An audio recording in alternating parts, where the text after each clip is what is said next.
Hola, les damos la bienvenida una vez más al Café.tech, aquí un lugar donde nosotros de Alura Latam compartimos nuestra pasión por la educación y la tecnología. Yo soy Gaby Aguiar y como siempre estoy aquí con mi co-host Cristian Velasco. Hola, Cris. Hola Gaby, ¿cómo estás? ¿Todo bien? Yo aquí feliz. Nuevamente en un nuevo episodio de nuestro querido Café.tech. Como acostumbro decir, buenos días, buenas tardes, buenas noches a toda nuestra audiencia ahí que nos escucha por Spotify o nos ve por nuestro canal de YouTube. Y el día de hoy tenemos un asunto muy interesante, ¿no, Gaby? Que aborda todo este amplio campo, área de tecnología. Así es. Y a mí me gusta mucho porque es la primera vez que vamos a hablar de este tema aquí, ¿no? Entonces, Ujú. no tenemos aún ningún video y ninguna live, ningún Café Pontec. Es la primera vez que vamos a entrar aquí en esta área de mobile, de las aplicaciones. Y yo creo que va a ser muy interesante. Tengo muchas preguntas y vamos aquí poder explorar este tema. Así es, Gaby. Bueno, entonces ya ahí el spoiler fue dado, vamos a hablar de los desarrollos, mejor dicho, de los desafíos en desarrollo mobile. Y el área de tecnología, ¿no? Es gigantesca, esa es la realidad, y obviamente a medida que avanza el tiempo se ven y se han ido ramificando las especializaciones, ¿no? Hace 20 años probablemente el programador era uno y era aquel programador que, que pateaba el tiro de esquina y cabeceaba y él hacía el gol solito, ¿no? Entonces eso cambió lógicamente porque la tecnología evolucionó bastante y actualmente hay perfiles, ¿no? Hay perfiles y áreas, sectores, tecnologías donde las personas han venido especializándose y una de esas áreas gigantescas es el área de mobile, de la cual vamos a hablar hoy. Y lógicamente tenemos aquí un súper invitado especial, especialista en el asunto, trabaja hace ya algunos años con desarrollo mobile. Nuestro invitado es Bruno Darío Fernández Ellerbach. Después le vamos a pedir que nos diga cómo se pronuncia su apellido, que no es tan fácil, pero muchos también ya lo deben conocer porque él es instructor en nuestra plataforma, Alura Latam, no es profesor de mobile, pero es profesor en algunos cursos, ¿no?, de programación. Y aquí presentándolo rápidamente, Bruno es formado en Ingeniería de Sistemas, se desempeña actualmente como desarrollador Android en SAP Innovation, es una SoftTech, ¿no?, una fábrica de software, una empresa que produce software. Bruno tiene experiencia en backend, en RPA, tiene certificaciones en desarrollo Android, ahí viene la parte de mobile, Spring Boot, TDD, Dart, y como siempre digo, cuando traemos instructores de Alura Latam, espero que lo que más sientan orgullo de su currículo es que son instructores de nuestra plataforma. Así que Bruno, ¿cómo estás? Buenas tardes, estamos aquí en horario ahorita de tarde. ¿Todo bien? Felices nosotros de tenerte aquí con Café.tech. Gracias. Perdón, ahí sí, se está escuchando, ¿cierto? Te escuchamos Eh, fuerte y claro. buenísimo, buenas tardes, gente. Bueno, muchas gracias por la introducción. Sí, volviendo a una pregunta que me hiciste de cómo se dice mi apellido, se dice Ellerbach. Todo bien, es difícil de pronunciarlo, es un apellido alemán o de origen alemán. Pero bueno, estoy muy feliz de estar acá con ustedes en Café.tech y bueno, ser parte de otro episodio, otra parte de Alura que no había experimentado anteriormente. Solamente estaba como instructor y bueno, está muy bueno ser parte de este evento. Dale, Bruno, excelente. Bueno, vamos a comenzar por el principio, como siempre nos gusta comenzar, que es, bueno, ¿quién es Bruno? ¿Cómo entra al área de tecnología? ¿Cómo es que llega al desarrollo mobile? ¿Cómo es que llegas al área de tecnología, ¿no? Al sector de tecnología. Cuéntanos ahí un poco de tu historia, tu trayectoria, Bruno. Claro. Bueno, yo nací en Argentina. Viví mucho tiempo en la provincia de Mendoza, específicamente en una ciudad llamada San Rafael. Ahí estaba un joven Bruno donde vio por primera vez los videojuegos. Fue básicamente es el trigger o lo que me llamó la atención de la tecnología en general. Veía un canal de videojuegos llamado Nivel X, un canal local de Argentina, y me apasionaron. Entonces comencé primero con una computadora que mi padre había comprado, donde él la usaba para trabajar, ¿no? Cosas así. Y bueno, yo instalaba algún juego con algún disquete, una cosa así. Hace muchos años, claro. Ya no existen más los disquetes, excepto en iconos. Bueno, luego comencé a tener otra consola de videojuegos y finalmente llegó el momento de elegir cuál es la secundaria, la escuela secundaria que yo quería seguir. Una de las opciones era una escuela técnica, entonces dije, bueno, tecnología con la parte técnica, un poco de electromecánica tenía, entonces dije, bueno, voy por acá. Ahí en esa escuela técnica salí como técnico en equipos e instalaciones electromecánicas. Hice un proyecto que tenía que ver con limpieza de piezas mecánicas con ultrasonido y yo dentro del equipo que formó eso, hice específicamente la parte de la programación de esa máquina. ¿Okay? Entonces, bueno, me gustó bastante y llegó la época de la universidad donde tuve que elegir a dónde iba, qué es lo que hacía.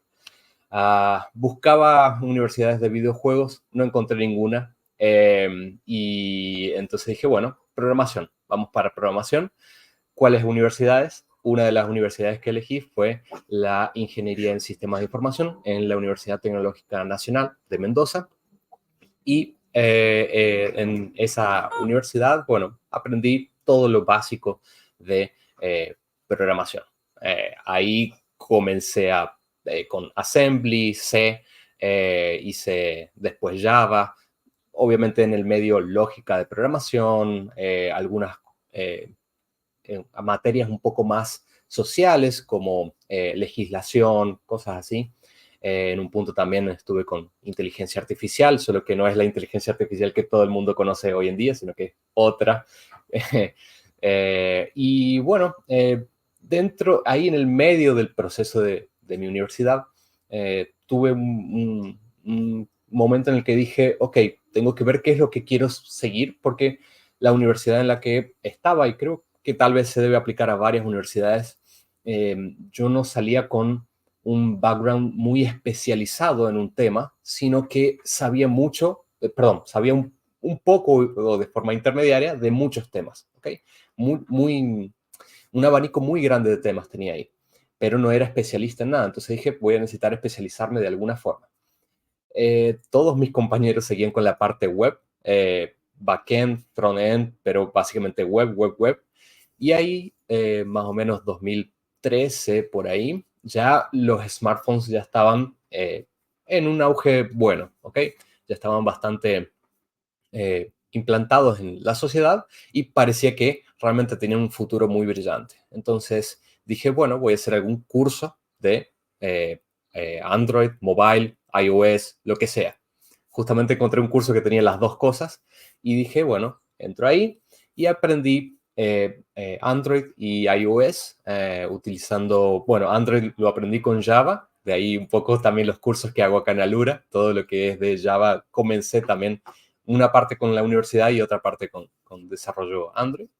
Y luego Objective-C para iOS, ¿ok? Hoy en día ya no se usa ninguno de los dos como por default o por defecto dentro de cada una de esas plataformas, sino que en Android se usa Kotlin y en iOS se utiliza Swift. Entonces cambiaron las tecnologías, pero la idea por detrás continúa.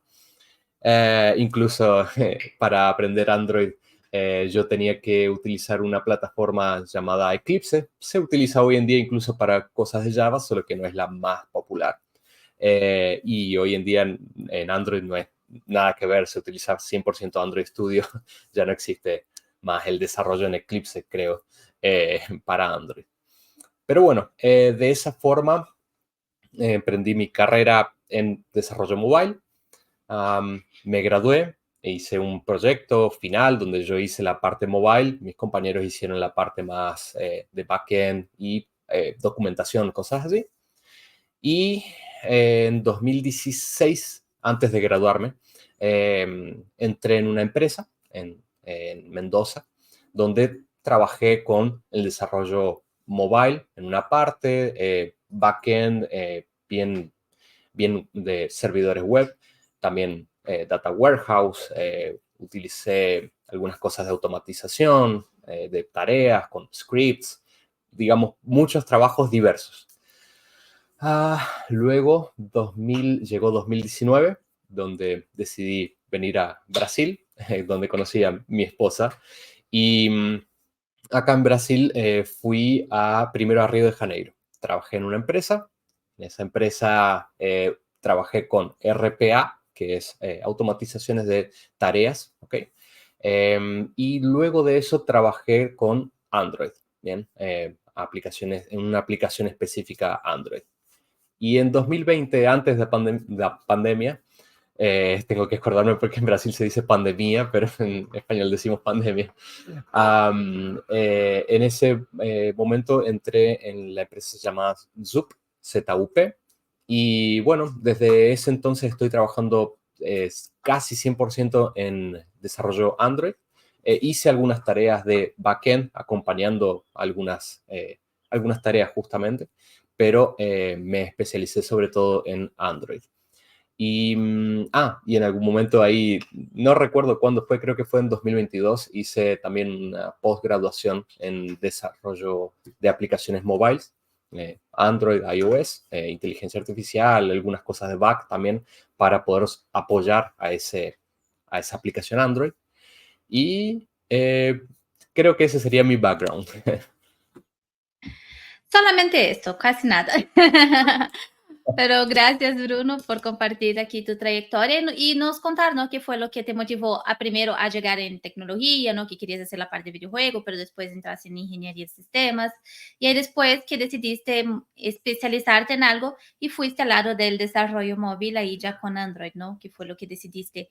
Algo que yo quería preguntarte es, porque comentaste, algunos amigos míos fueron más para el desarrollo web, entonces front-end, back-end. ¿Cómo se da eso en la parte de Android, del desarrollo móvil? O sea, porque tenemos, cuando vamos a desarrollar una página, una aplicación web, tenemos la persona que hace el frontend, que hace el backend, pero cuando llega en la parte móvil, ¿cómo es? O sea, ¿haces todo? ¿Tienes que hacer un frontend, un backend? ¿Tienes que conectar con la base de datos? ¿Tienes que hacer el diseño? ¿O cómo se da eso? Perfecto.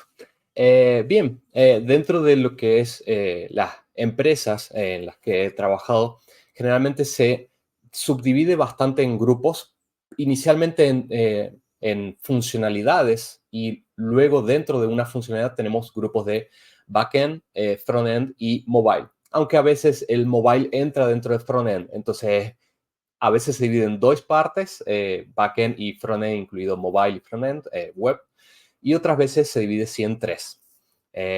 Y incluso existe a veces un backend for frontend, puede haber muchas subdivisiones. Un backend específico para la parte mobile, para hacer algunas consultas, pero digamos en regla general existen dos, backend y front, de la cual la parte mobile es del front. Respecto a cómo se comienza a estructurar un proyecto. Tenemos, como dije, el equipo de backend comienzan del lado de ellos haciendo toda una estructura específica de backend para poder soportar, dar servicios a los que van a consumir ese backend, sea la parte web o mobile. Y del lado mobile también se comienza con una estructura de, bueno, vamos a hacer que primero que la aplicación funcione, ¿ok? Vamos a comenzar a poner una pantalla blanca y listo, inicialmente es eso. Después vamos a ir viendo junto con el equipo de UX o UI, que es la parte más visual que nos va guiando cómo es que nosotros, desarrolladores mobile, tenemos que ir haciendo la aplicación y cómo se tiene que comportar después, relacionando la parte visual con la parte lógica de la aplicación. Y bueno, vamos utilizando una serie de reglas que sería nuestra arquitectura.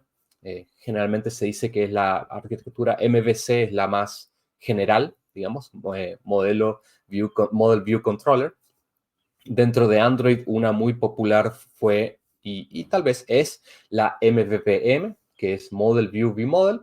No es el objetivo de acá de Café.tech explicar eso, pero es un tipo de arquitectura que nos va diciendo cómo tenemos que crear nuestras carpetas, dónde colocar los archivos, qué cómo tienen que verse esos archivos para que sea comprensible para el resto del equipo. Entonces, es una serie de reglas que nos ayudan a organizarnos y poder tener una buena estructura. Es muy importante en programación tener una buena estructura. Bueno, es esa la forma en que nosotros comenzamos a organizarnos, ¿bien? Y bueno, después se va complejizando las cosas, necesitamos agregar reglas de seguridad, reglas de, no sé, reglas internas tal vez entre el equipo de cómo nos vamos a organizar específicamente, con Scrum, por ejemplo, una forma de organizarnos de forma ágil. Y bueno, existen muchas cosas que hay que prestar atención, pero ese sería tal vez un comienzo. Ah, gracias. Es que como, bueno, por lo menos no pienso como estamos entrando la primera vez en ese tema, siempre hablamos mucho de frontend, de backend, sabemos eso con la parte de web, pero realmente hay aplicaciones que nacen como aplicaciones, ¿no? Como por ejemplo WhatsApp nació como aplicación, ahora hay el WhatsApp web, pero cuando es mobile, el desarrollo como ahí me quedé con eso, ¿no? La persona que es mobile hace todo, hace el backend, hace el frontend, primero piensa en esa parte mobile para después llevar a la plataforma. Entonces, ahí para dar el primer paso, por eso quise ya traer esa pregunta. Ah, bien. Tal vez ahora modificando un poco mi respuesta, existe las dos tipos de personas, digamos, más que es bien especializado en mobile y la que hace un poco de todo, digamos, mobile, back para ayudar al mobile. Existen los dos tipos. En mi experiencia me he topado sobre todo con gente más especializada, pero seguro existen también personas más, digamos, full stack que pueden hacer los dos trabajos y se desenvuelven muy bien en ambos. Entonces, existen las dos opciones. Excelente, Bruno. Y complementando, ¿no? Tú nos trajiste que aprendiste y has trabajado tanto con aplicaciones Android y iOS, ¿no? iOS. Y así como Gaby, somos la primera vez que estamos hablando de este asunto, lo que yo ahora me quedé pensando es, ok, Bruno crea la aplicación en Android. Tú mismo la conviertes a iOS, pasa a otro equipo. ¿Cómo es esa dinámica? ¿No? Porque es diferente del frontend, ¿no? En un frontend, ok, es JavaScript y punto. El backend, que es Java y punto. No hay que preocuparse. Hay que producir o hay que construir esa aplicación también en C# o también en Node.js. Pero ustedes, los de mobile, tienen que tener... Inclusive hay otros dispositivos, ¿no? Microsoft, y en fin. Hay otras opciones además de estas dos. Pero ¿cómo es esa dinámica? Explícanos, Bruno, por favor. Perfecto. Sí, en mi experiencia en las empresas en las que he trabajado, siempre, normalmente es Android y iOS. No consideramos otras plataformas. Eso es, en mi experiencia, no significa que no existan, nada de eso, pero son las dos plataformas principales que existen o que tienen mayor cantidad de usuarios en el mundo. Y a su vez, también en las empresas en las que trabajé son bien específicos. Tenemos el equipo de Android y el equipo de iOS. En cierta forma, se diría que tenemos el doble de trabajo. ¿Por qué? Porque hacemos la misma aplicación, pero cada equipo realiza su versión de la aplicación, una para iOS y otra para Android, pero utilizando el mismo, digamos, lenguaje, pero no estoy hablando de lenguaje de programación, sino lenguaje de comunicación, lenguaje de comprender cuáles son las reglas, cuáles son la parte visual, cómo tiene que verse, cómo tiene que comportarse. Existen algunas diferencias, por ejemplo, cuando usamos algunos componentes nativos, como por ejemplo un botón en Android no es igual a un botón en iOS. Sin embargo, por ejemplo, existen algunas reglas que las personas de iOS tienen que seguir debido a que si quieren publicar su aplicación en la Apple Store, van a necesitar seguir unas reglas bien estrictas que Apple tiene con sus aplicaciones. Entonces, digamos, forman parte de la calidad de la aplicación. Entonces, tenemos esos dos equipos y los dos intentan seguir con un mismo calendario de releases. Es decir, vamos a lanzar la característica, feature A, que, no sé, supongamos, realiza un pago con tarjetas de crédito, ¿ok? Perfecto. Entonces, los dos equipos intentan lanzar esa misma funcionalidad en las dos plataformas al mismo tiempo. Existen momentos en que no es posible por X, existen muchas cosas que pueden ocurrir, que a veces se atrasa un equipo o el otro, y bueno, no hay tanto problema en ese sentido, ¿no? Los usuarios no son tan exigentes como que, en este momento salió esta característica, yo quiero tenerla ahora ya y si no, desinstalo la aplicación. No, no es tan así, pero sí intentamos tener ese sincronismo de características. Eso cuando tenemos equipos bien especializados, que es donde yo he visto más, donde he trabajado más. Existen también otros abordajes donde tenemos la programación híbrida, sería, donde nosotros tenemos algunos lenguajes de programación que permiten hacer un único código y luego ese código exportar ese código a las dos plataformas que genera un código diferente, digamos. El código compilado termina siendo diferente, uno para Android y otro para iOS. Pero el origen de ese código es un único que realiza un equipo de trabajo. Hay algunos lenguajes, como por ejemplo Flutter. Flutter es un lenguaje que me ha interesado bastante en el último tiempo y permite hacer eso, escribir un único código y de ahí exportar a dos plataformas diferentes, Android y iOS. No es un trabajo profesional en el que con el que yo me he topado, con el que yo me he encontrado, pero existe. ¿Okay? Excelente, Bruno. Da para matar 2 pájaros de un tiro, entonces, con Flutter. Exacto. Perfecto, estamos aquí aprendiendo. Y la pregunta que no quiere callar, Gaby, ¿cuál es el celular de Bruno? ¿Es Android o es iOS? A ver, vamos aquí a hacer encuesta. Una encuesta. Una encuesta, Gaby. Yo digo que es Android. ¿Tú qué dices, Gaby? Yo creo que es de Android. Y ahí, Bruno, ¿acertamos? Bien, realmente es Android.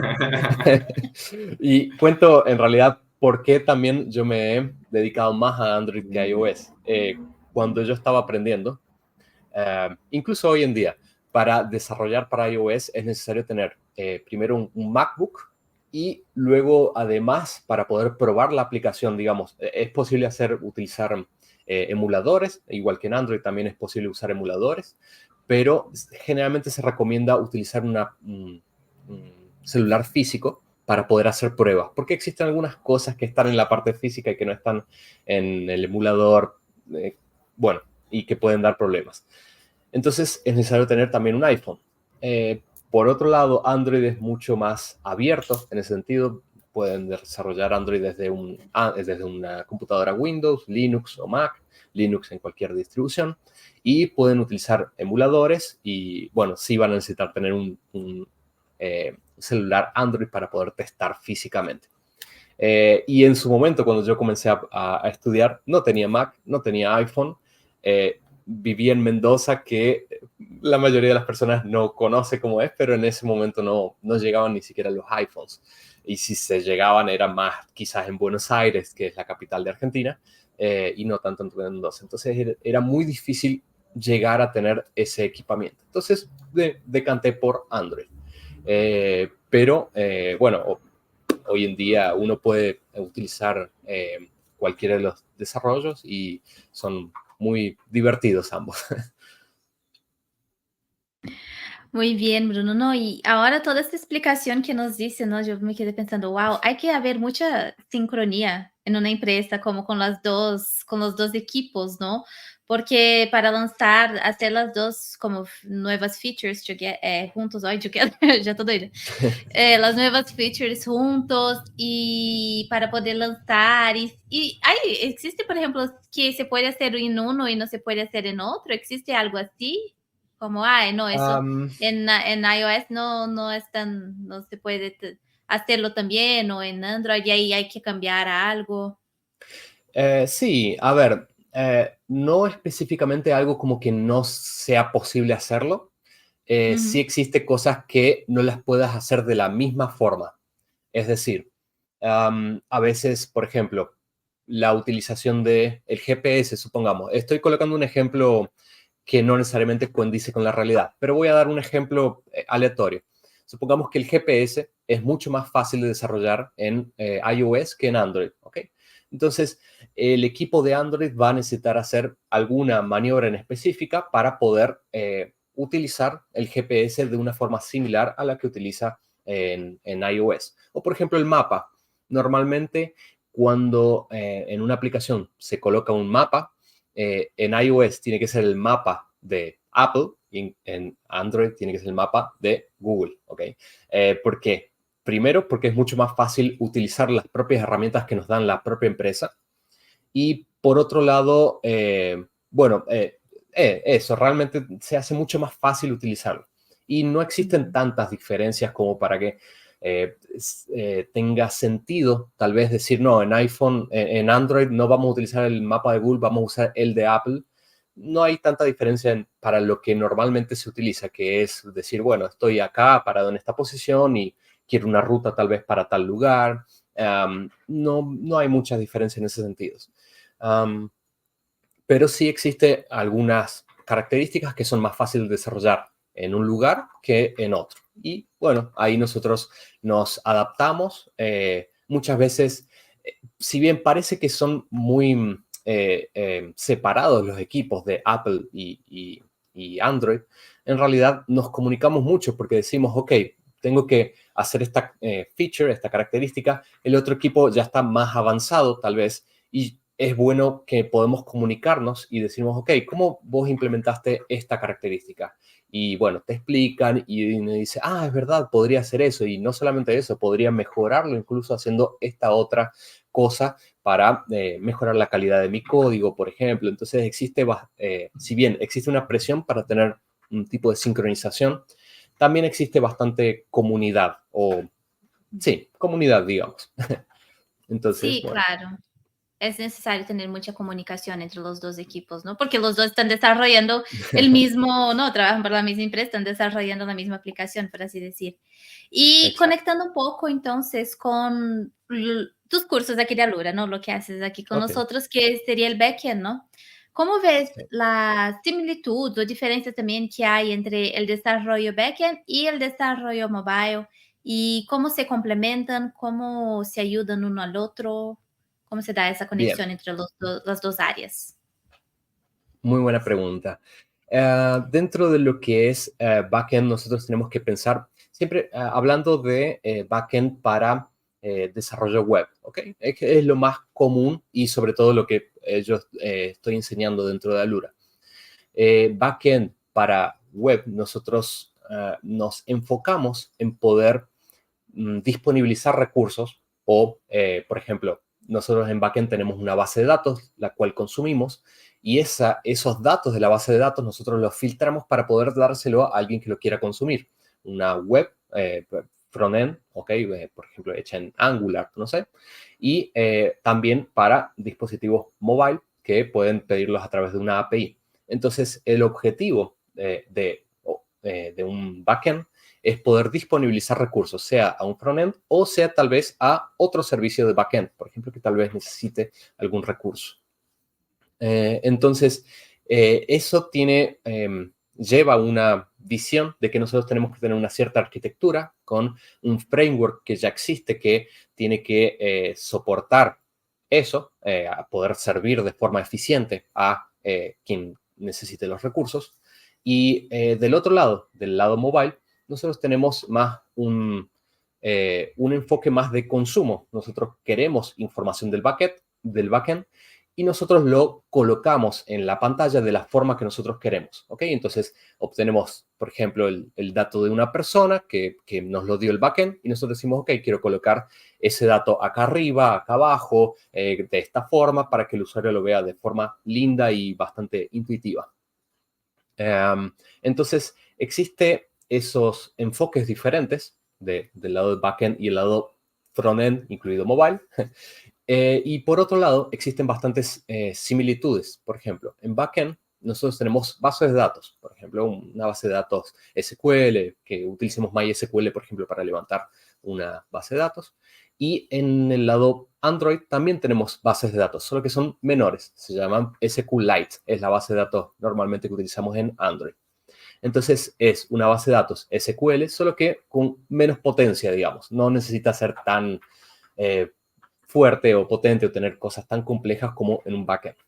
Pero tenemos, incluso también tenemos la parte lógica. Si bien nosotros tenemos una pantalla que tenemos que mostrar, detrás de esa pantalla existe la parte lógica, que es la que nosotros hacemos las requests para un servidor, obtenemos los datos, y de esa parte lógica le enviamos a la pantalla, que anteriormente era utilizado XML. Bueno, hoy se utiliza bastante también XML para mostrar gráficamente las cosas en Android. Y bueno, esas serían algunas diferencias y similitudes que tenemos entre lo que sería backend y frontend, específicamente en Android. Excelente. Entonces, creo que podemos aquí llegar a la conclusión, ¿no, Gaby? De que el mobile es un frontend, solo que mobile, ¿no? Que al final el backend es el responsable por disponibilizarte los recursos, Bruno. Aquí me voy a salir un poco de nuestro script, Bruno, pero porque me llamó bastante la atención, ¿no? Y por el hecho que trabajas en SUP Innovation, una empresa que desarrolla productos, aplicaciones. Si pudieras compartir el top proyecto en el que hayas trabajado, si no puedes no ser el nombre, pero sí el área o cuál fue el proyecto que desarrollaron, puede no ser el nombre de la empresa, pero para que entendamos la dimensión, porque yo a medida que ibas hablando me ponía a pensar, ¿no? Imaginémonos en, no sé, en Netflix o en la propia Lura, ¿no? O sea, Lura es tener su plataforma donde los alumnos acceden a través de la web, necesitan tener la aplicación en iOS disponible, actualizada, la aplicación en Android disponible y actualizada, ¿no? Entonces, si puedes compartir algún proyecto así grande o de alto impacto en el cual has trabajado, para que los alumnos puedan ver el alcance de lo que es el desarrollo mobile, ¿no? Claro. Bueno, yo dentro de la empresa he trabajado en proyectos para bancos, específicamente para bancos. Y dentro de ese banco en el que he trabajado, he sido parte de varios proyectos. El primero, que es el que más me gustó, es decir, el que más me dio un cambio en una forma de pensar que yo tenía, es una aplicación de inversiones, inversiones, es decir, las personas deciden invertir en tal acción, entonces tienen tal vez tal retorno, cosas por el estilo. Entonces, en ese proyecto, lo que me gustó fue que utilicé algunas librerías de gráficos. Entonces, yo tenía que crear un gráfico de barras, un gráfico de líneas, y fue bastante interesante a nivel de decir, ok, aprendí cómo se utiliza este gráfico específico para barras. Puedo hacer gráficos de barras con los datos que me llegan automáticamente. No necesito hacer algo, ¿cómo decirlo?, muy específico para tal situación, sino que es generalizado. Llegan los datos y yo los interpreto y los muestro de cierta forma. Ahora voy a hacer un gráfico de tortas. Ok, ese gráfico de tortas es un poco diferente, pero se basa en datos similares. Y fui aprendiendo muchas cosas de unas librerías y bueno, me interesó bastante aprender eso. Digamos que es el caso más donde trabajé más en la parte front, bien front. Después he trabajado en otros proyectos que tienen que ver con tarjetas. He trabajado ahora en este momento estoy trabajando en un proyecto que es específicamente de una aplicación de ese banco, porque ese banco tiene muchas aplicaciones, y dentro de esa aplicación estoy en un equipo llamado Foundation. El equipo de Foundation es un equipo que está en varios proyectos. Quiero decir, cada proyecto generalmente tiene su equipo de Foundation, que es quien le provee ayuda a los otros equipos que están desarrollando las partes de las pantallas. Entonces, digamos, existe un equipo 1 que hace la pantalla que tiene todo que ver con tarjetas. Después existe otro equipo que se encarga de mostrar el resumen de la cuenta, y así. Existen varios equipos que hacen varias funcionalidades, y Foundation lo que hace es apoyar en lo que sería el core o el centro de la aplicación, que es darles funcionalidades para que esos otros equipos usen en sus propias pantallas. ¿Okay? Entonces, es un equipo donde me apasiona bastante. Trabajé mucho en la parte bien front y ahora estoy en la parte, digamos, más back del mobile. Y lo encuentro muy interesante, muy dinámico. Trabajo en varias cosas diferentes. Es decir, no estoy preso, digamos preso, en una única pantalla, en una única funcionalidad. Y bueno, es muy divertido. Eso dentro de mi empresa actual, pero en otras empresas que he trabajado anteriormente, he trabajado con cosas de GPS, que también es muy divertido. Poder decir, wow, estoy usando esta funcionalidad que es casi automática, me dicen qué localización estoy y al mismo tiempo existe un mapa donde yo le digo, ok, estoy en esta localización, se coloca el puntito, el icono y digo, ok, este mapa también tiene la funcionalidad de decir, ok, yo quiero ir hasta tal lugar. Puedes hacerme el recorrido que necesito hacer para llegar hasta el lugar y te lo hace. Entonces, es muy satisfactorio ver gráficamente cómo es que tu sistema responde a lo que uno diseñó, a lo que diseñaste. Entonces, no he trabajado en aplicaciones que, por ejemplo, consigan reproducir videos. He hecho algunos proyectos individuales, pero no he trabajado en proyectos profesionales, digamos, en ese sentido. Perfecto, perfecto. No, wow, estuviste hablando de la parte de las aplicaciones de banco y yo aquí pensando, imagínate hacer una aplicación de un banco. No sé, para mí es que yo no conozco mucho de esta área, entonces para mí es como algo, wow, muy así de otro mundo. Y ahí lo que quería preguntarte, pero yo creo que hoy es un día que estamos saliendo mucho del script, pero para las personas que, por ejemplo, ok, que me gustó, me gustaría empezar con entrar en el área, ¿no? Empezar a aprender sobre el desarrollo móvil. Pero antes, es necesario, porque comentaste que existe una universidad, ¿no? Un curso de ingeniería de sistemas para después pasar y saber dónde ibas a especializarte. Entonces, es necesario primero como entrar en la parte de programación, lógica de programación, saber una base para después sería esta área móvil sería más una especialización, o es posible como ya llegar y ya aprender en Swift para entrar en el área de iOS, o ya aprender en Kotlin para entrar en el área de Android, ¿cómo sería? Bien. Creo que cualquier persona podría entrar en casi cualquier área de la tecnología estudiando inicialmente esa tecnología. Sin embargo, creo que no sería lo que yo recomendaría. Yo recomendaría comenzar con algún curso de lógica de programación. Es decir, cómo es que nosotros tenemos que pensar. Tal vez suena un poco raro decir, ok, ¿cómo es que tengo que pensar? Pero esos cursos de lógica de programación nos ayudan a comprender tal vez cuáles son las reglas que utilizamos dentro del área de programación y cómo es que nosotros tal vez tenemos que hacernos a nosotros mismos ciertas preguntas para que nosotros pensemos y obtengamos una respuesta que sea satisfactoria en relación a esa pregunta. Entonces, yo recomendaría comenzar con algunos cursos básicos de lógica de programación. Acá en Alura tenemos cursos también de lógica de programación, cursos bien iniciales también para comenzar con algún lenguaje de programación específico. Siempre es bueno comenzar también con algún lenguaje, luego de un curso de lógica de programación. Y después de eso sería bueno, pueden ir al área de programación mobile. Creo que no hay ningún problema en hacer ese camino. Me parece que es recomendado.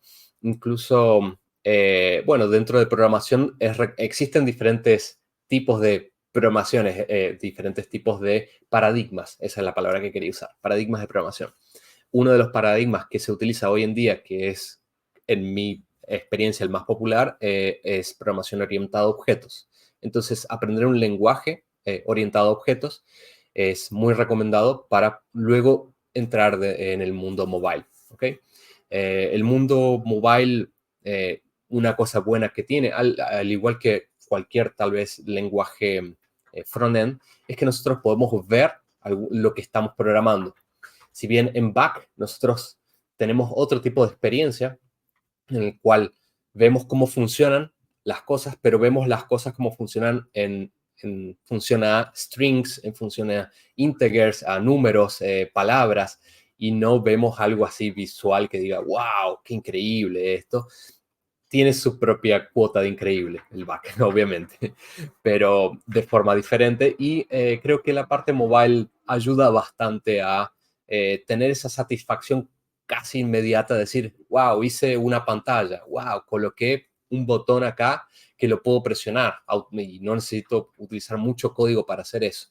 Entonces, es un área linda para entrar también, por ese tema que hablé de esa satisfacción de poder conseguir hacer funcionar las cosas y verlas. Súper, Bruno. Es bastante palpable, ¿no? Y eso genera esa motivación adicional. Excelente, concuerdo bastante con ese punto. Y conectando con lo que Gaby trae, ¿no? Nosotros tenemos aquí la filosofía o un abordaje que es el de profesional en T, ¿no? Donde siempre sugerimos a las personas, a nuestros estudiantes, de que profundicen en un área. Entonces, en este caso estamos hablando de mobile. Entonces, esa jornada podría comenzar con lógica de programación, como tú lo traes, aprender un lenguaje de programación orientado a objetos, puede ser Java, Python, puede ser JavaScript, y después, ¿no? Especializarse o entrar de vez sea a un lenguaje de Android como Kotlin y a un lenguaje de iOS como Swift. Ahora, si tú tuvieras que diseñar en la horizontal de esa T, Bruno, ¿qué conocimientos le sugieres a nuestros estudiantes? ¿Es conocer un poco de UX, UI? ¿Es conocer un poco de backend, un poco de banco de datos? ¿Cuál sería tu sugerencia aquí, ya con la experiencia que tienes, ¿no? ¿Con qué equipos son los que normalmente tú interactúas? ¿Qué conocimientos son los complementarios aquí para construir esa horizontal de nuestra T? Bien. Solo para comprender para ver si entendí bien la pregunta. No sé si estaríamos hablando tal vez de un perfil un poco más full stack, quizás, cómo realizar mi aplicación mobile, pero al mismo tiempo poder utilizar otras cosas para consumir recursos, o es específicamente en mobile, digamos. No necesariamente, quizás, como sé poco de mobile, te voy a dar el ejemplo con ciencia de datos, que puede ser el área donde tenga ya menos chance de que yo erre.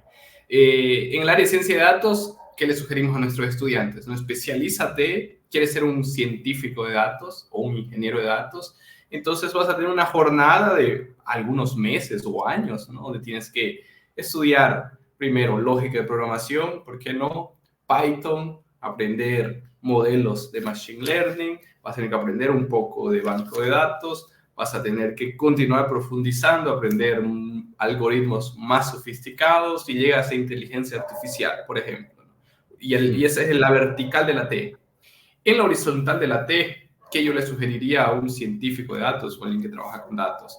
Aprende storytelling, aprende un poco el área de negocios, aprende un poco de comunicación, porque vas a estar en constante comunicación con otros equipos, ¿no? Aprende a pedir, a preguntar las demandas al área de negocios para que eso se transforme en insight, en datos después. Y eso es lo que nosotros llamamos la horizontal de la T. Por eso traemos el abordaje profesional en T. Entonces, la vertical es profundiza en un área y la horizontal es expande tus horizontes. Entonces, si tuviéramos que construir el T de un profesional de mobile, de un desarrollador de mobile, ¿cómo sería? ¿No? Aquí en la vertical son la jornada que tú nos trajiste y en la vertical, mejor dicho, y en la horizontal, ¿cuáles serían esos conocimientos? Bien, coincido mucho con los temas que trajiste en ese tema, en eso de horizontal, que serían un poco más lo que llamamos de forma general como soft skills. Serían más poder comprender no solamente la parte técnica, porque saber solamente cómo programar y cómo hacer nuestra tarea que se nos da, saber hacer esa tarea bien, nada más, no es suficiente a largo plazo. Es decir, nosotros tenemos que intentar comprender primero qué es lo que estamos intentando realmente hacer, qué es lo que le queremos dar al usuario final como valor. Es decir, ok, voy a hacer una aplicación de reproducir videos, pero no, yo solamente le voy a dejar que comiencen a reproducir el video y no le voy a dar la opción de pausar, o ni siquiera pensé en la opción de pausar, es solo reproducir video y listo y ya está. No le estamos dando todo el valor que un usuario tal vez quiere, que es poder pausar, volver un poco para atrás, ir un poco más para frente, tal vez aumentar la velocidad, disminuir la velocidad. Solamente estamos haciendo lo que se nos pide, quizás, y sería bueno que todos los desarrolladores puedan comprender un poco de qué trata el negocio, qué es lo que realmente queremos darle al usuario, ponernos en la piel del usuario y decir, ok, esto me sirve para lo que estoy recibiendo realmente, esto me sirve para reproducir un video, por ejemplo, y tener un poco más de ese tipo de sensibilidad a comprender qué es lo que realmente queremos dar. Entonces, muchas de las soft skills que mencionaste se adecúan con esto que estoy diciendo, digamos, no solamente ser muy bueno técnicamente, sino tal vez tener un poco más de soft skill, comunicación. Realmente comunicación con el equipo es muy importante, porque a través de la comunicación vamos a poder nosotros explicar a otras personas algún tema y que esa persona nos ayude incluso dentro de otro tema futuro, por ejemplo. Vamos a poder, bueno, comprender, saber escuchar también a la otra persona. Creo que todo ese tema de soft skills es importante. Y bueno, existen otros trabajos donde, por ejemplo, en una empresa en la que trabajé, nosotros podíamos ir de junior a lo que se llama pleno en Brasil, que sería el semi-senior, luego senior, y después especialista, y de ahí nos podríamos bifurcar en unas tareas un poco más soft de gerenciamiento de proyectos, o algo mucho más específico, incluso ser súper técnico, digamos. Entonces existen esos abordajes en algunas empresas, pero bueno, yo recomendaría seguir un abordaje un poco más de expandir nuestros horizontes. Por ejemplo, yo estoy ahora, en estos últimos meses, estuve expandiéndome un poco más en las áreas de UX, UI o UX, UI, más de visuales. Estoy haciendo cursos de Photoshop, Illustrator, Premiere Pro, un poco más a ese lado, porque es realmente, se siente bien uno aprender algunas otras skills que no son específicas de lo que estamos trabajando y que nos puede complementar, ¿ok? Entonces, bueno, creo que es una buena idea siempre aprender otras cosas, aunque no sean quizás soft específicamente, está bueno ir aprendiendo otras cosas que complementen nuestro trabajo.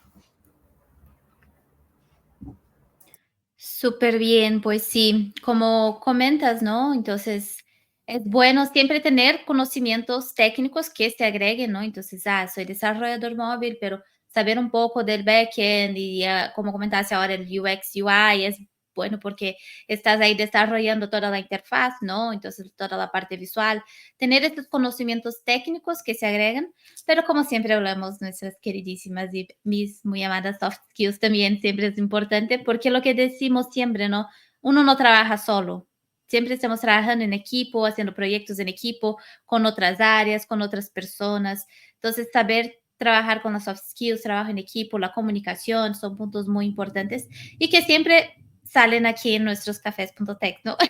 Siempre estamos hablando de parte técnica, como frontend, backend, mobile, datos, pero siempre salen las soft skills.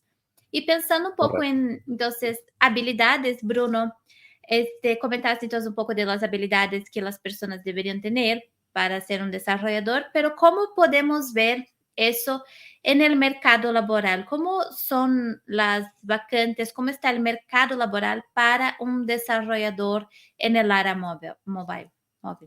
Bien. Sí, bueno, móviles sería en español, mobile en inglés, entonces cualquiera de las dos opciones está bien. Yo creo que por lo que he estado viendo, sobre todo en LinkedIn, yo me baso mucho en LinkedIn. Puede ser obviamente otras redes que conozcan que estén más especializadas en contratación de trabajos, cosas así. Puede ser también otras aplicaciones más freelancer que pueden estar viendo.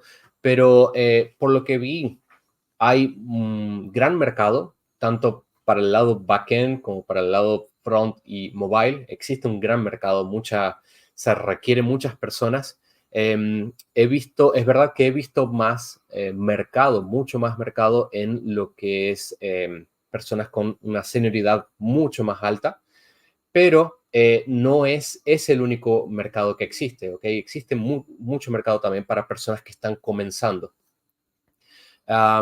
Esos mercados normalmente te pueden dar bastantes oportunidades de aprendizaje, de mejorarte como profesional.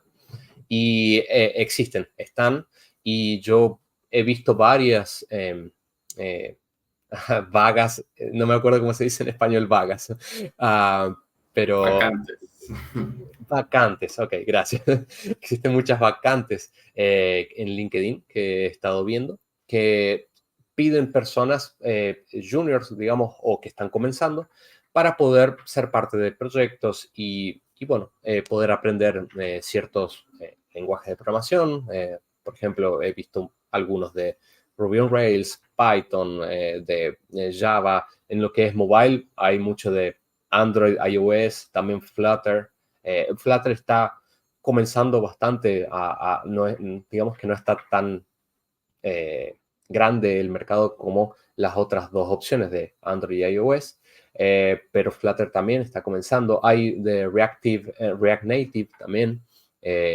Entonces existen muchos mercados, muchas tecnologías y creo que si una persona consigue aprender los fundamentos de desarrollo mobile en una de las tecnologías, no es muy difícil aprender otras. ¿Okay? Creo que incluso esa forma de pensar se adapta también a lo que es backend, cuando uno aprende un framework para, por ejemplo, web de backend, por ejemplo, Spring, no es muy difícil pasar a otros frameworks. Entonces, creo que hay muchas oportunidades para todo el mundo y qué bueno que se animen a ser parte y que no es que si una vacante me dice, necesito que sepas tal tecnología, tal cosa, no es que por eso uno va a ser descartado necesariamente de esa vacante, sino que a veces las empresas piden lo que desean de una forma muy como lo mejor de lo mejor. Necesito esto y si vos cumplís con esto sos el mejor o la mejor desarrolladora. Pero si no lo tienes también, anímense a ser partes de esas vacantes. Ok, Bruno, excelente. ¿Y cómo ves, o cuál es tu visión, ¿no? Sobre futuro? Y aquí vamos a hablar de un asunto que igual abordamos en todos nuestros episodios, que es inteligencia artificial. Y te comento un poco de una experiencia que yo tuve, es un MBA recientemente, bueno, terminé un MBA recientemente, y nuestro proyecto final con el grupo, era un trabajo en grupo, que teníamos que hacer, ¿no? El TCC, como se llama en Brasil, sería el proyecto de grado o el proyecto final de curso. En esa universidad tenías que construir una startup y por consecuencia alguna aplicación, ¿no? O alguna solución tecnológica.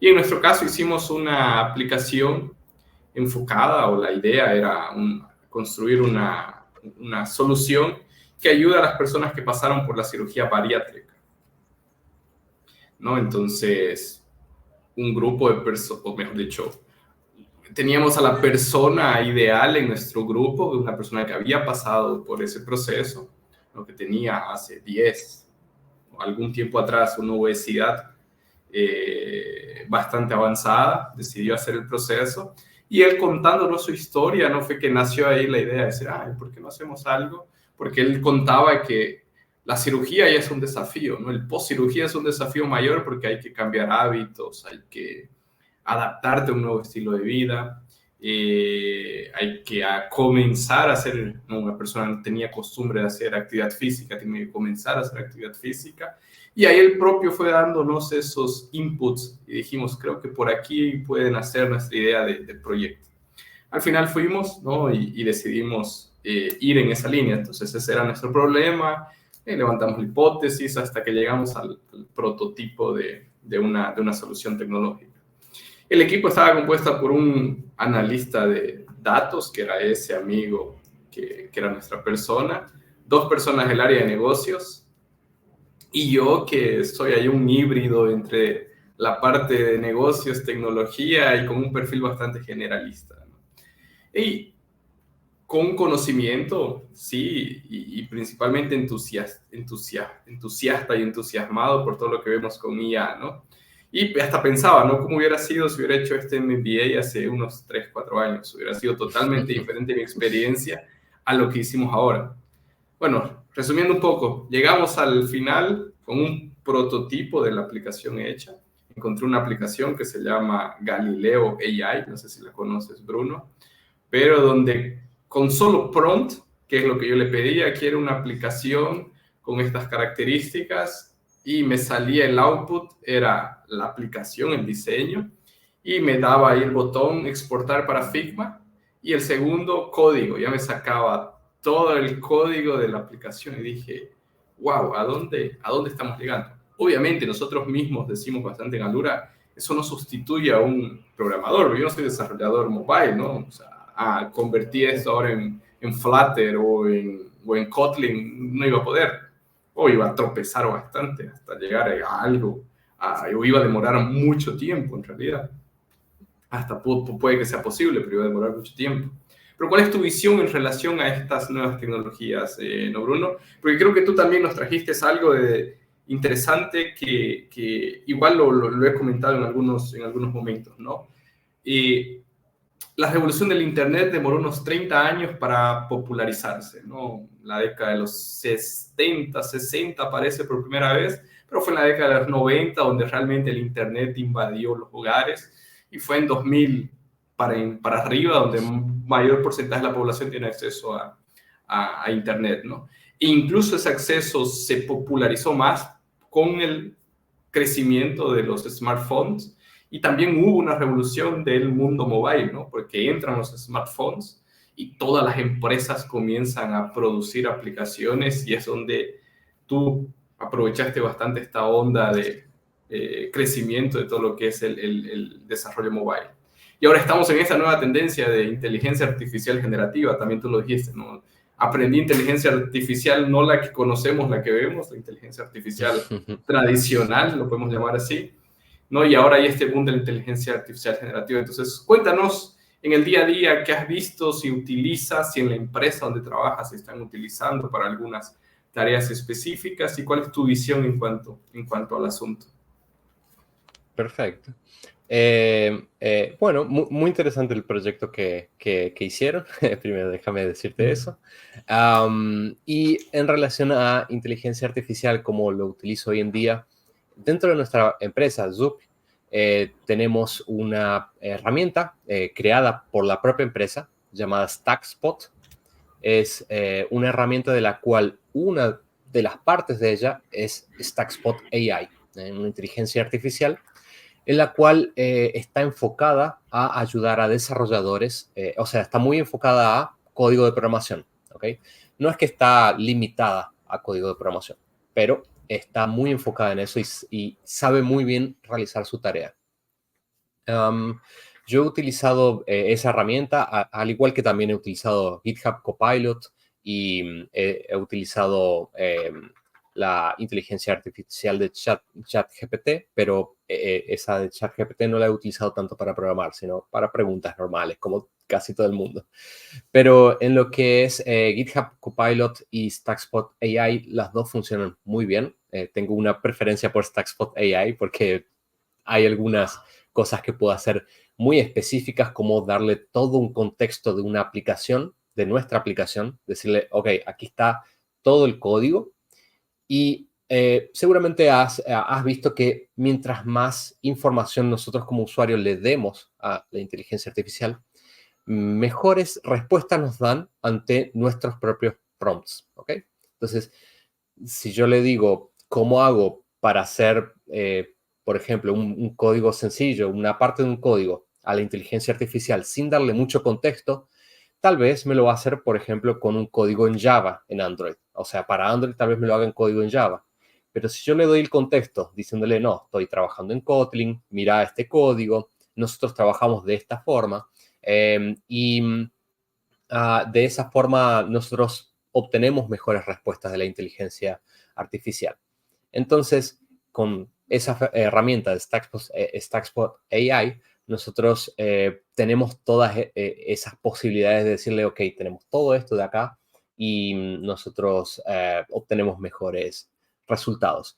Lo he utilizado sobre todo con mayor empeño, digamos, en test unitarios, que es parte del desarrollo de todas las plataformas, digamos, si nosotros estamos en backend, si estamos en mobile, en los dos casos nosotros necesitamos tener tests para poder probar nuestra aplicación y que no quiebre algún día debido a que hicimos un cambio en algún lugar, tocamos alguna cosa que sin querer no queríamos tocar y lo hicimos o no nos acordábamos que eso podía llegar a traer problemas. Entonces, en lo que son test, funciona muy, muy bien todo lo que es la parte de inteligencia artificial. Nosotros le damos el código de, digamos, la clase tal, la clase A. Esa clase tiene algunas dependencias. Me gusta darle también el código de las dependencias para que comprenda bien qué es lo que está ocurriendo con esa clase A, llamámosle. Y de esa forma le pregunto, ok, genera los códigos, los tests unitarios para esta clase. Y ahí la inteligencia artificial consigue generar muchos tests que son muy interesantes, funcionan muy bien y nos ayuda sobre todo a tener una primera aproximación a, ok, así es como tiene que verse, pero tal vez hay algunas cosas que están fallando, algunas cosas que no están perfectamente bien como nosotros lo haríamos. Entonces, nos ayuda para tener como un primer, lienzo ya con algunos, algunos dibujos hechos, haciendo algo así como un paralelo con el diseño. Entonces nos dan una primera solución de la cual sobre esa solución nosotros podemos modificar y customizar un poco más, personalizar un poco más nuestra solución. También he probado hacer utilizar la inteligencia artificial para generar algún cierto tipo de clases que haga tal cosa, que se conecte con una API, por ejemplo. Todo eso basado en un contexto de otra conexión a una API que he hecho en otro lugar, en otra clase o en otro proyecto. Entonces, dándole ese contexto, quiero que crees una conexión a tal otra API y, bueno, y que obtenga los datos, que me generes la entidad, por ejemplo, que tengo que guardar en una base de datos SQLite. Y todo eso consigue hacerlo en la inteligencia artificial. No es perfecta, porque incluso, digamos, si nosotros le pedimos la misma cosa a una persona que no conoce el proyecto, supongamos que yo le pregunto a tal otra persona que es desarrollador mobile o Android, pero que no conoce específicamente cómo funciona nuestro proyecto, cómo es la arquitectura por detrás. Le damos algunos ejemplos de lo que hemos hecho y le decimos, bueno, haz esa clase, otra clase que quiero hacer que se conecte a tal otra API. Puede ser que lo realice bien o puede ser que lo realice no tan bien, debido a que tal vez le falta contexto o le falta algún dato. Y bueno, creo que en ese sentido sale bastante bien y bastante rápido las respuestas de la inteligencia artificial. Entonces, bastante accurate, precisas. Sí, total, pero es mucho de lo que comentamos siempre, ¿no? Las inteligencias artificiales, de estas generativas de hoy en día, están aquí para ayudarnos, ¿no? Entonces, en todos los café.tech que tenemos, con todas las áreas que estamos ahí abordando, vemos cómo las inteligencias artificiales están aquí para ayudar a nosotros, a los desarrolladores, a los trabajadores en general que necesitan utilizarla. Es como una herramienta, ¿no? Que llegó ahora y que nos puede facilitar, pero que no va a robar el trabajo de nadie, por lo menos no por ahora. Concuerdo.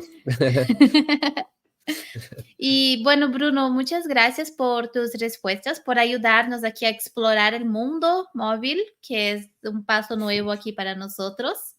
Y siempre aquí al final de nuestra conversación, de nuestra plática, nos gusta cerrar con un momento que decimos momento 404, que nos gustaría que nos comentara algo que te pasó en un proyecto, en un trabajo, algo así que puedas comentar, que en el momento fue como hasta un poquito como, ay, Dios mío, ¿qué hice? Santísimo, ¿qué, qué hago ahora? ¿Qué pasó? Pero que ahora puede hasta ser chistoso, que después se arregló, ¿no? Y el momento 404 hace alusión a la página, ¿no? Como cuando una página y quiebra, ¿no? Rompe, pues ahí está en 404 porque no se puede encontrar o quebró ahí. Bien, bueno, tengo un momento 404. Cuando comencé en mi primer trabajo, yo estaba en lo que eran las prácticas profesionales, que es ese proyecto que tenemos que hacer todos los desarrollos. Bueno, no sé si todos, no voy a decir generalizar que todo el mundo tiene que hacerlo, pero por lo menos en mi experiencia en la universidad del último año tenemos que hacer unas prácticas profesionales, que es estar en una empresa y trabajar para esa empresa para ir un poco tomando conciencia de cómo es el mundo laboral. Entonces, yo había hecho algunos cursos de Android, no era para nada perfecto desarrollando aplicaciones, pero tenía mi conocimiento. Y cuando entré en esa empresa, me dijeron, les dije, bueno, soy desarrollador Android, necesito hacer mis prácticas profesionales, tengo que hacer un proyecto que tengo que presentar para la universidad. Entonces quería saber si ustedes tienen alguna necesidad de alguna aplicación mobile. Me dijeron, bueno, sí, tenemos una necesidad, nos gustaría tener un calendario en el cual nosotros podamos ver cuáles son las fechas que tenemos que prestar atención para poder hacer un release, es decir, lanzar una versión de alguna parte de un software o de algún trabajo en general, no necesariamente de software, sino trabajo en general de esa empresa. Necesitamos que puedas clicar en cada uno de los días y que eso me muestre un cierto menú, que de ese menú pueda también obtener nuevas informaciones a través de una conexión con una API. Y bueno, me pidieron varias cosas que en su momento yo no sabía cómo hacer. Entonces dije, bueno, ok, voy a tener que hacer algo. Me daba mucho miedo decir, no sé hacer eso. Entonces dije, bueno, voy a hacer lo que puedo, voy a intentar hacer lo que me están pidiendo. Y bueno, comencé a intentar hacer una especie de calendario como cuadraditos, ¿no? Como un calendario normal, cuadrados, donde cada cuadrado es un día en particular. Y salió un desastre. No podía hacer eso, no conseguía hacer que pueda clicar en un cuadrado específico, no podía menos aún hacer funcionar un menú. Entonces lo que yo hice fue cambiar todo eso para una lista de días, una lista donde teníamos varios días. Bueno, en su momento también no tenía mucha experiencia con programación, estructura agile, digamos, ser ágil. Entonces no tenía mucho de eso de estar dando feedback a la persona que me pidió. Entonces terminé con una estructura un poco más clásica, de esas de que un usuario le pide una cosa a el programador termina todo el desarrollo y al final del desarrollo le dice, acá está lo que me pediste. Solo que eso que les di no era exactamente lo que me estaban pidiendo. Y bueno, miraron la aplicación, me miraron a mí y dijeron, bueno, vamos a seguir con otra tarea. Y finalmente fuimos a otra tarea y digamos que con eso aprendí que tenía que expresar un poco más, ser un poco más sincero con las personas con las que trabajo. Tenía que aprender a decir, no sé hacer esto, lo voy a averiguar, voy a intentar estudiar. Y aprendí que tenía que ser un poco más, seguir un poco más la metodología ágil de ir constantemente dando feedback, es decir, cómo va el avance, para que todo el mundo esté en la misma página y podamos juntos construir o adaptar las soluciones a lo que realmente podemos hacer y basado en el conocimiento que tenemos. Entonces, ese sería mi momento 404. Yo creo que este punto, esta parte no es común porque muchas veces entramos en un nuevo trabajo o algo así y tenemos miedo de preguntar o tenemos miedo de decir no Mucho. entendí o cómo puedes explicar otra vez o no sé hacerlo. Y ahí estas cosas pasan, ¿no? Sí, y sobre todo porque uno tiene ese miedo de decir, ok, estoy estudiando en la universidad, ya llevo, no sé, 4, 5 años, depende, 6 más, y llego en una empresa y no sé hacer eso que me están pidiendo. Y uno tiene una cierta vergüenza de decir, no sé hacer eso, pasé tantos años estudiando, es la primera vez que hago eso, no sé si lo voy a poder hacer. Y creo que uno tiene que librarse de ese miedo y ver que las consecuencias de decir, no sé hacer eso, pero lo voy a intentar, voy a buscar una solución. Y las consecuencias no son tan crueles como uno piensa en nuestra cabeza. Obviamente no es para decir, no sé hacer, no sé hacer, listo, no lo voy a hacer, sino que uno tiene que intentar mejorar también, claro.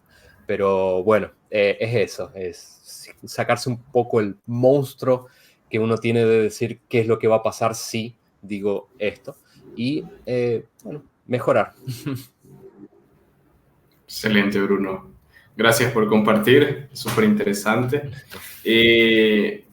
Y obviamente el contexto, ¿no? Porque eras pasante, eras practicante, tenemos esa Sí. presión, queremos mostrar, ¿no? Que hemos aprendido, estamos en ese momento donde nos preocupamos más por la solución que por entender el problema, ¿no? Y nos ha pasado a muchos, porque una persona, me imagino que si te lo vuelven a pedir ahora, vas a hacer 100 veces más preguntas que la que hiciste en ese momento, ¿no? Sí. Entonces, inclusive no lo inventé yo, pero lo he escuchado bastante, ¿no?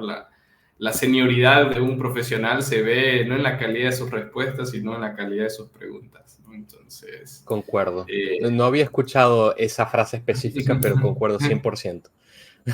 Así que, y súper interesante, entonces, gracias por compartirlo, y creo que sirve, ¿no? De lección, de inspiración y hasta de lección para nuestros estudiantes. Muchas personas están comenzando su carrera en tecnología en este momento, y creo que ese es ese punto fundamental, ¿no? Pregunten más, e inclusive iría un poco más allá, ¿no? Probablemente la solución para ese problema, ¿no? Sé que no hubo tanto contexto y no lo explicaste súper bien, pero deben haber muchos detalles. Hasta quizás no era una aplicación, ¿no? Quizás una solución mucho más práctica. Un Google Calendar podría haber solucionado el problema de la empresa, ¿no? Entonces, eso también siempre lo digo. A veces queremos contratar un camión para transportar un balde de arena, ¿no? Y quizás a veces con algo menor se pueda solucionar.